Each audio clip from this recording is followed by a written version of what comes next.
Olá, meu nome é Suelen Fernandes, eu sou enfermeira aqui da Gerência de Hepatites Virais do Estado do Rio de Janeiro e hoje eu vou falar sobre a transmissão vertical de hepatite B e C aqui no estado, a partir do trabalho que a gente vem fazendo.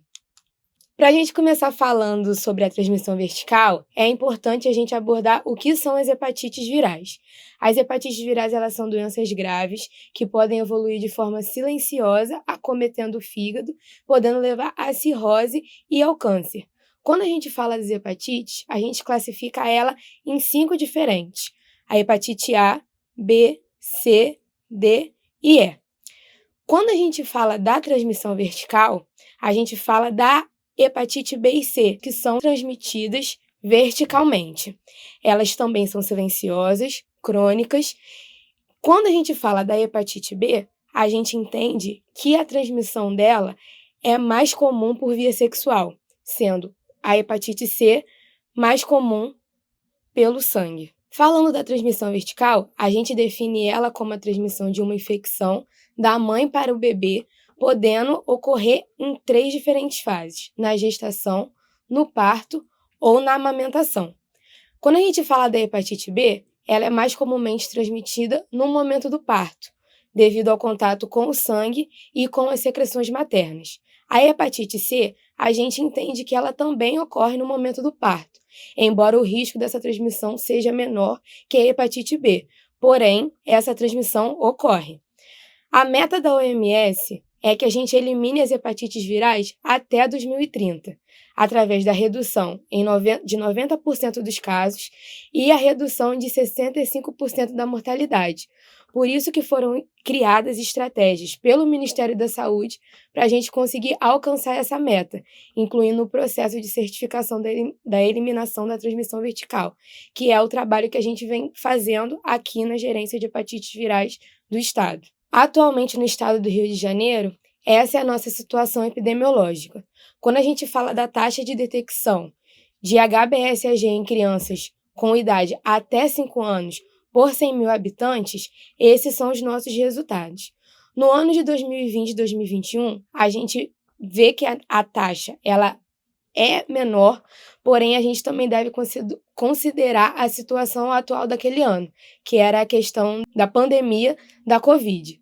Ao longo dos anos, essa taxa ela aumentou. A gente entende que pode ter sido tanto pelo aumento da vigilância, quanto pelo maior foco que a gente tem dado nessa questão das hepatites virais por conta da meta da OMS que a gente pretende reduzir até 2030.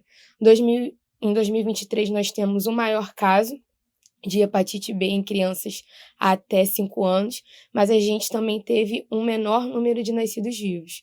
E isso pode justificar o aumento dessa taxa de detecção. Ainda falando da nossa situação epidemiológica, a cobertura de pré-natal também aumentou ao longo dos anos. Em 2020 e 2021, a gente ainda tem uma dessas menores coberturas de pré-natal, mas ao longo dos anos isso também melhorou, o que a gente também entende que foi uma boa resposta quando a gente consegue aumentar a taxa de detecção dessas crianças. Outra parte importante é a questão da cobertura da imunização. Quando a gente fala de hepatite B, a vacina até os 30 dias da criança é de suma importância, porque toda criança deve sair da maternidade com essa dose administrada. Porém, os dados de cobertura ainda estão muito baixos, estão abaixo do preconizado, tanto pela OMS quanto pelo nosso próprio estado.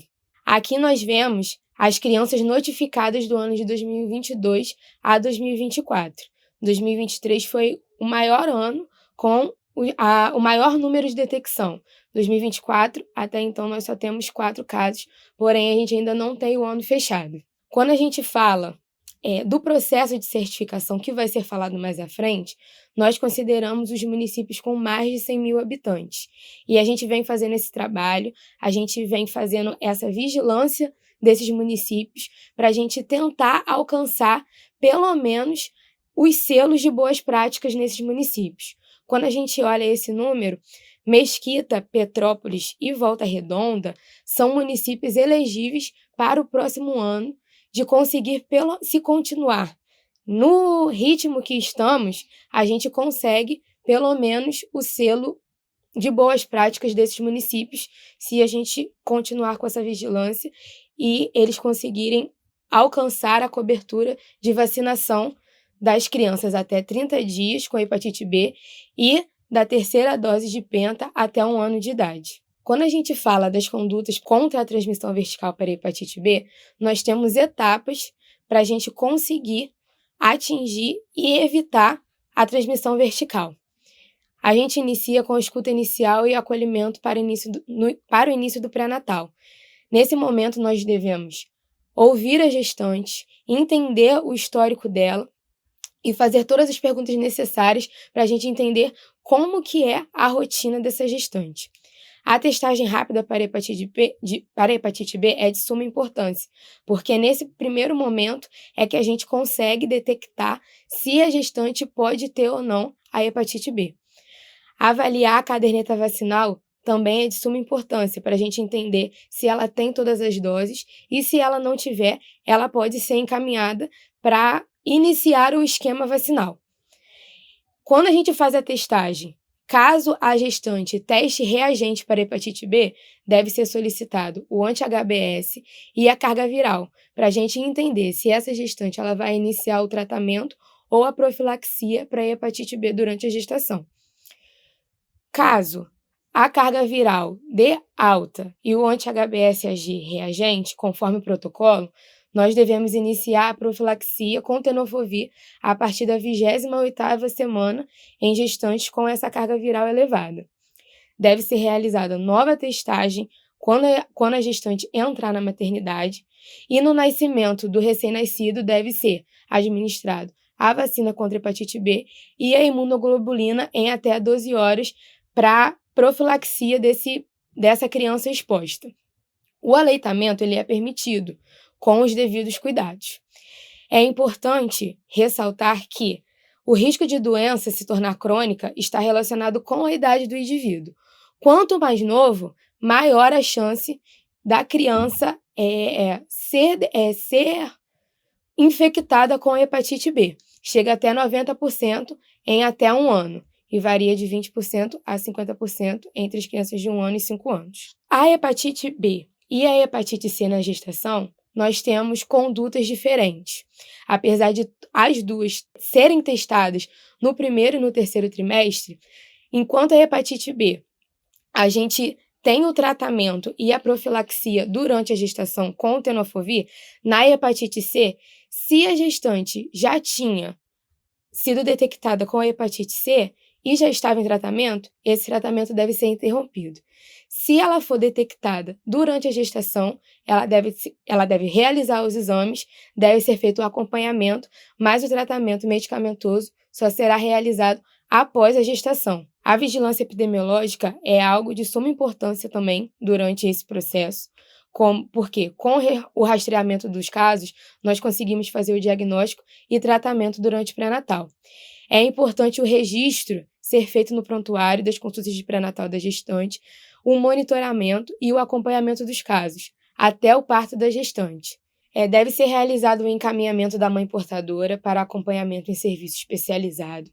E, ao nascimento da criança, deve ser realizado o preenchimento da ficha de criança exposta à hepatite B e C, que está disponível no Padlet da Secretaria de Estado de Saúde do Rio de Janeiro.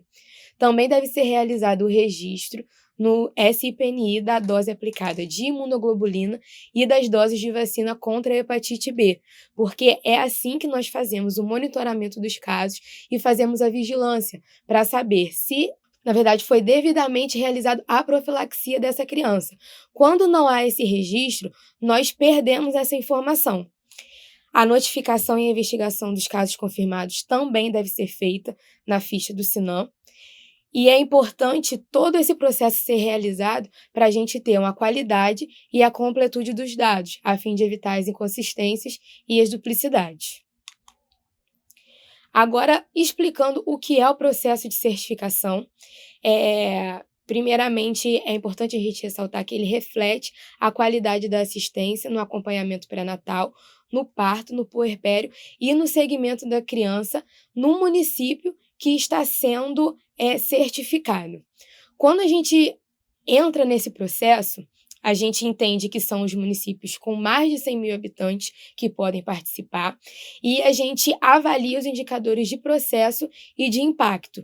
Então, quando a gente faz essa avaliação desses indicadores, a gente vê todo o processo do município, como que funciona a rede, como se a rede ela tem conversado entre si, se tem funcionado em integralidade suficiente para conseguir evitar a transmissão vertical nesses casos da mãe e da criança. A certificação compreende a eliminação e alguns outros selos de boas práticas, que são selo ouro, selo prata e selo bronze. Quando a gente faz o processo de certificação, a gente reconhece o processo de trabalho realizado nesse território por todos os envolvidos na eliminação. Para entender melhor do processo de certificação, aqui a gente pode ler o Guia para a Certificação de Eliminação da Transmissão Vertical de HIV, sífilis e hepatite B e doenças de Chagas. Para concluir, a transmissão vertical ela pode ser evitada com a qualificação do cuidado integral na linha de cuidado materno-infantil. E o adequado acompanhamento de gestantes portadoras de hepatites virais depende de uma rede de atenção articulada e com um fluxo de acordo com a linha de cuidado materno-infantil. E para enfatizar, a eliminação da transmissão vertical é possível, só depende de cada cuidado, em cada consulta, com cada gestante. Aqui nós temos algumas referências bibliográficas usadas para a apresentação dessa aula. E aqui são os contatos da Gerência de Hepatites Virais. Qualquer dúvida, pode entrar em contato no e-mail estadorj.coordenacãohepatites@gmail.com e nosso telefone é 21 3385 9863. Obrigada.